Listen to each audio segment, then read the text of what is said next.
Mga kaidang. Taod na nila ang kuan bintana mga kaidang, mga kaidong.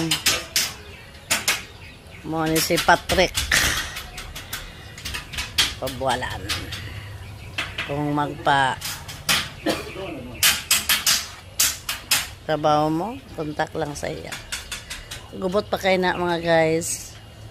Mamintal pa ni otro mga guys. Kay ad na kayo. How many years na na? Bye.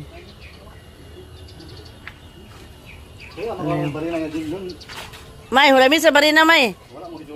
Nahimuan naman god ni siya og kuan oh. Nahimuan na namo og kwarto among ulitaw. Kay ulitaw na. Di kayo luag pero makahigda lang gyapon. Naralang dayon among garahianan dinis badya. Naralang din among garahianan. Sa una diha man to na wala na kay ang gimo ng kwarto.